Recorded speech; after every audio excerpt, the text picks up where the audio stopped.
सुप्रभात प्रिय विद्यार्थियों, आप सब कैसे हो। उम्मीद करती हूँ कि आप सब स्वस्थ होंगे और आपके स्वास्थ्य की मंगल कामना मैं ईश्वर से करती हूँ। प्यारे बच्चों, आज हम इस कक्षा में हिंदी व्याकरण के विषय अनुच्छेद लेखन को जानेंगे। हम आज इसमें अनुच्छेद के नियमों को भी जानेंगे। अनुच्छेद किस प्रकार बनता है, किस प्रकार हमें अनुच्छेद लिखना चाहिए। आइए तो देखते हैं अनुच्छेद लेखन। प्यारे बच्चों, अब निबंध और अनुच्छेद लेखन में अंतर जाने। निबंध नि जमा बंद, जिसका अर्थ है भली प्रकार से बंधी हुई रचना। जबकि किसी विषय पर अपने विचार संक्षेप में प्रस्तुत करते हैं तो उसे अनुच्छेद कहा जाता है। वास्तव में अनुच्छेद निबंध का ही संक्षिप्त व सारगर्भित रूप होता है। इसका आकार निबंध की तुलना अर्थात अपेक्षा में बहुत छोटा होता है। आइए देखते हैं कि हमें अनुच्छेद लेखन के लिए किन किन निम्नलिखित बातों का ध्यान रखना चाहिए। अनुच्छेद प्रारंभ से अंत तक एक सूत्र में बंधा होना चाहिए। अनुच्छेद की भाषा विषय के अनुकूल होनी चाहिए। किसी भी बात का बढ़ा चढ़ाकर वर्णन नहीं करना चाहिए। केंद्रीय भाव स्पष्ट होना चाहिए। विचारों में परस्पर तालमेल होना चाहिए। दी गई शब्द सीमा का विशेष तौर पर ध्यान रखना चाहिए। शब्द सीमा अर्थात कि आपको कहा जाए कि आपको यह अनुच्छेद 150 शब्दों में या 200 शब्दों में लिखना है, तो विषय जिस पर आप लिख रहे हो उसे 150 या 200 शब्दों तक ही लिखना है। 150 का है तो उससे अधिक नहीं, थोड़ा कम हो सकता है और या पूरे 150 शब्द हो सकते हैं। इसी प्रकार कहा जाए कि आपको 200 शब्दों तक यह अनुच्छेद लिखना है तो आप उस अनुच्छेद को 200 से अधिक न लिखें, 200 से थोड़ा कम हो सकता है, 190 195 तक। आइए बच्चों, कुछ उपयोगी विषय पर आधारित अनुच्छेदों का अध्ययन करें। आप अपनी पुस्तक में देखिए, सबसे पहला हमारा अनुच्छेद है समय किसी का इंतजार नहीं करता। आप अपनी पुस्तक में इस अनुच्छेद को खोलें और अपने साथ एक पेंसिल भी लें। जिन शब्दों का अर्थ बताया है उन्हें भी लिख लें और साथ ही रेखांकित भी करें। मैं किसी का इंतजार नहीं करता। इंतजार अर्थात प्रतीक्षा नहीं करता। जो व्यक्ति समय के महत्व को जान लेता है, महत्व का अर्थ बताया है महिमा, विशेषता को। जो व्यक्ति उस समय की विशेषता को जान लेता है वह अपनी मंजिल को अर्थात लक्ष्य को, मंजिल कहा गया है लक्ष्य, वह अपने लक्ष्य को प्राप्त कर लेता है। हमें फल की प्राप्ति तभी होगी जब हम अपने समस्त कार्य समय पर करेंगे। फल अर्थात परिणाम, नतीजा। हम जो काम कर रहे हैं उसका हमें परिणाम, जैसे आप पेपर देते हो परिणाम बाद में आता है, तो इसी प्रकार हमें फल की अर्थात नतीजे की प्राप्ति तभी होगी जब हम अपने समस्त में सारे कार्य समय पर करेंगे। समय पर कार्य न करने के पश्चात न करने पर पश्चाताप के अतिरिक्त कुछ नहीं मिलता। समय पर अगर हमने काम अपना नहीं किया तो हम पछताते हैं, इसके अलावा हमें कुछ भी नहीं मिलता। पश्चाताप अर्थात पछताना और अतिरिक्त अर्थात अलावा। जो व्यक्ति आज का काम कल पर छोड़ता है, आज जैसे कि हम सोचते हैं कि आज हम काम ना करें कल कर लेंगे, वह व्यक्ति जीवन में सफल नहीं हो सकता। उसका जीवन नीरस रहता है। नीरस अर्थात जिसका कोई आनंद न हो, निराशा पूर्वक। अतः इसलिए जो विद्यार्थी प्रातः काल जल्दी उठकर अपने दैनिक कार्य समय पर करता है, जो विद्यार्थी है वो प्रातः काल अर्थात सुबह सवेर जल्दी उठता है और दैनिक हर रोज के कार्य समय पर ही कर लेता है, वही आगे चलकर सफलता प्राप्त करता है। वह आगे बढ़ता रहता है और सफलता की सीढ़ियां चढ़ता रहता है। इसीलिए हर विद्यार्थी को नियमित रूप से अध्ययन करना चाहिए। इसलिए हर विद्यार्थी को नियम के अनुसार, जो उसका नियम बना हुआ है, तो उसके अनुसार ही उसे अध्ययन अर्थात पढ़ाई करनी चाहिए और अपने लक्ष्य, जो उसका उद्देश्य है, उसकी प्राप्ति की ओर अग्रसर आगे करते रहना चाहिए, उन्नति करते रहना चाहिए। जो समय बीत चुका है, जो समय चला गया, उसकी चिंता छोड़कर आगे आने वाले समय की चिंता करनी चाहिए, अर्थात आगे आने वाले समय के बारे में हमें सोचना चाहिए। तो प्यारे बच्चों, तो ये आपका अनुच्छेद था, परंतु इस अनुच्छेद कुछ पंक्तियां तो बनती हैं जिससे समय के सदुपयोग का, समय किसी का इंतजार नहीं करता के लिए हो जाए। है समय नदी की बाढ़ कि जिसमें सब बह जाया करते हैं, है समय नदी की बाढ़ कि जिसमें सब बह जाया करते हैं, है समय बड़ा तूफान प्रबल पर्वत झुक जाया करते हैं। समय बहुत बलवान है, हमें इसे पहचानना है, इसका हमें इंतजार नहीं करना, इसे हमें पहचान कर अपने कार्य पूरे करने हैं। तो बच्चों, समय पर ही अपना कार्य करें जो आपको दिया जाता है, यही कहना चाहूंगी इस अनुच्छेद पर। आइए अब एक अनुच्छेद और अध्ययन करें। ये अनुच्छेद बच्चों आपके पाठ्यक्रम में आएंगे, आप इसे ध्यान से करें। करत अभ्यास के जड़मित होत सुजान। तो बच्चों, करत अभ्यास के जड़मित होत सुजान कहते हैं कि बार बार अभ्यास करने से मूर्ख भी बुद्धिमान बन जाता है। तो एक दोहा इस पर भी, करत अभ्यास के जड़मित हो सुजान, रसरी आवत जात के सिल पर परत निशान। अर्थात जिस प्रकार कुएं से पानी खींचने के लिए बर्तन से बांधी हुई रस्सी कुएं के किनारे पर रखे हुए पत्थर से बार बार रगड़ खाने से पत्थर पर भी निशान बन जाते हैं, ठीक उसी प्रकार बार बार अभ्यास करने से मंद बुद्धि व्यक्ति भी कई नई बातें सीखकर उनका जानकार हो जाता है। तो यहाँ पर आपका जो विषय है, करत अभ्यास के जड़मित होत सुजान, कि बार बार अभ्यास करने से मंद बुद्धि व्यक्ति भी नई बातें सीखकर बुद्धिमान बन जाता है। तो आइए इस अनुच्छेद को हम पढ़ते हैं। जिस प्रकार रस्सी के बार बार आने जाने से कठोर पत्थर पर भी निशान पड़ जाते हैं, उसी प्रकार बार बार अभ्यास करने पर मूर्ख व्यक्ति भी कुशलता प्राप्त कर लेता है।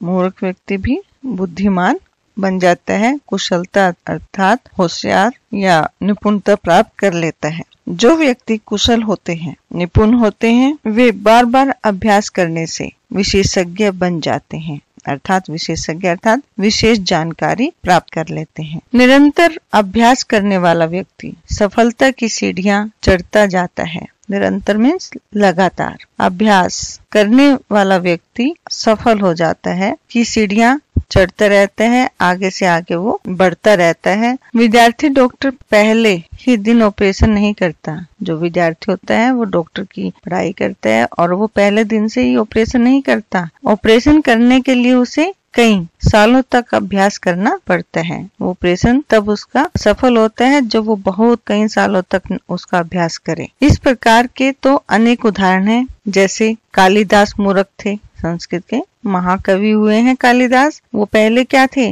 मूर्ख थे, परंतु अभ्यास के बल पर संस्कृत के महान कवियों की श्रेणी में विराजमान हुए। महान कवियों की श्रेणी में जो विशेष कवि होते हैं महान, उनकी पंक्ति लाइन में विराजित मीन्स उपस्थित हुए। अभ्यास के बल पर ही एकलव्य ने गुरु के अभाव में धनुर्विद्या में महारत हासिल की। आपने महाभारत में देखा ही होगा कि एकलव्य जंगल में अपने गुरु की प्रतिमा बनाकर बार बार अभ्यास किया करता था। अभाव कमी में, गुरु नहीं थे, उनकी कमी में भी उन्होंने उनकी प्रतिमा बनाई और अभ्यास किया धनुर्विद्या का और महारत हासिल की। महारत मीन्स योग्यता प्राप्त की। यह तो स्पष्ट हो गया कि अभ्यास सफलता की कुंजी है। अब इन सब बातों से हमें इस चीज का तो पता लग गया कि अभ्यास ही सफलता की कुंजी है, अर्थात कुंजी अर्थात समाधान है। परंतु अभ्यास के कुछ नियम अर्थात रूल भी हैं। अभ्यास निरंतर, नियम पूर्वक और समय सीमा में होना चाहिए।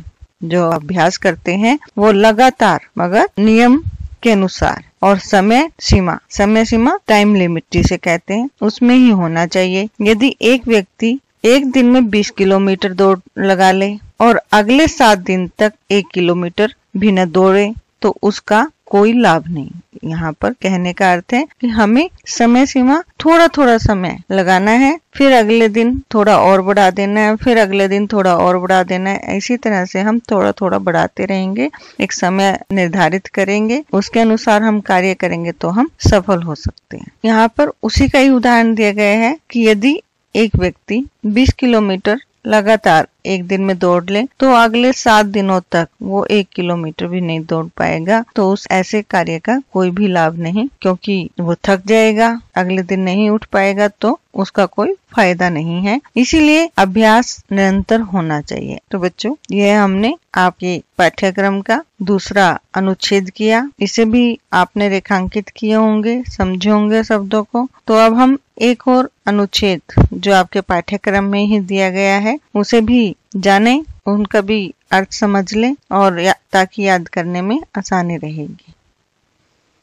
अब तीसरा है हमारा, मन के हारे हार है, मन के जीते जीत। अगर हमने अपने मन में हार उत्पन्न की कि हम यह काम नहीं कर सकते, तो हम हार जाते हैं, असफल हो जाते हैं। अगर हमारे मन में जीत है, एक उम्मीद है कि मुझे यह काम करना ही है, मुझे जीत कर दिखाना है, तो हम जीत जाते हैं, सफल हो जाते हैं। तो इस विषय पे भी कुछ पंक्ति हो जाए, परंतु ये पंक्तियां आपको याद नहीं करनी है, इन्हें ध्यान से सुनना है और अपने जीवन में उसे अपनाना है। जो भी परिस्थितियां मिले, कांटे चुभे कलियां खिले, हारे नहीं इंसान, है संदेश जीवन का यही कि चाहे हमें कितना भी दुख आए, दर्द हो, हमें हारना नहीं है। जीवन में हमें इसी संदेश को अपने बांधे रखना है। तो आइए इस अनुच्छेद को भी विस्तार पूर्वक जान लें। मनुष्य का जीवन अनेक विविधताओं से भरा होता है। विविधताएं प्रकार अनेक तरह हैं, जिसमें सुख दुख,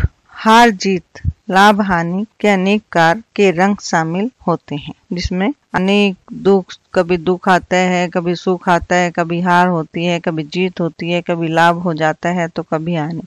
इस प्रकार के अनेक तरह की समस्याएं, अनेक तरह के सुख हमारे जीवन में आते रहते हैं। वास्तविक रूप में तो मनुष्य की हार जीत उसके मनोयोग पर आधारित होती है। वास्तव में तो जो मनुष्य है उसका जो हारना है और जीतना है उसके मन पर, कि वो मन लगाकर कार्य कर रहा है या नहीं, उस पर ही आधारित होता है। यदि उसका मन स्थिर और मजबूत है, यदि उसका मन क्या है, स्थिर और मजबूत, ताकतवर है, तो उसे विजय जरूर मिलती है, तो वह सफलता की सीढ़ियां जरूर चढ़ता है। और अगर वह मन से हार गए हैं कि मैं ये काम नहीं कर सकता, कर सकती, तो निश्चित रूप से उसे पराजय, हार का सामना करना पड़ेगा। उसे पराजय का अर्थ है हार का सामना करना पड़ेगा। इसीलिए मनुष्य को आशावाद और कर्मवीर बनना चाहिए। आशावादी का अर्थ है अच्छी बातों को करने वाला और कर्मवीर कार्य में वीर। कुछ व्यक्ति जीवन के हर क्षेत्र में असफल होते चले जाते हैं, हर जगह पर, और कुछ ऐसे होते हैं जो हर क्षेत्र में सफल हो जाते हैं। ये दोनों चीजें किस पर है, मनोयोग पर।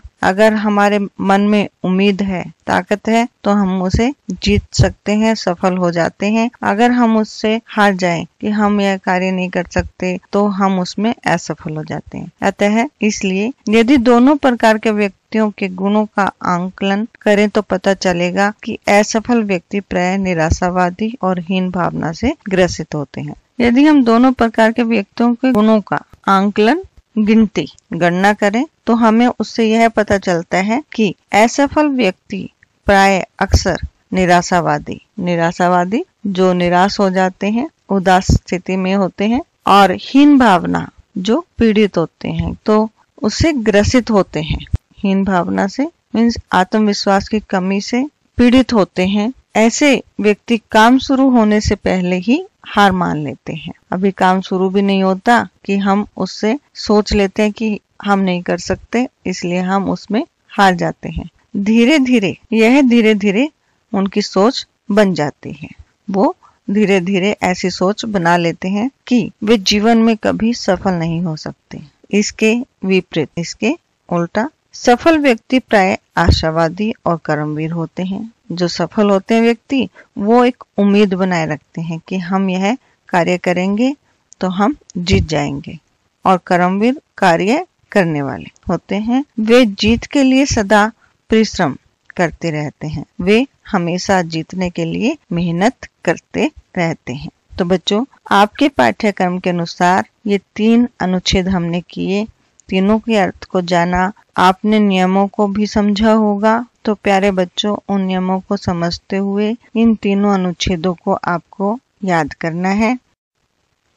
धन्यवाद। स्वस्थ रहें, मस्त रहें।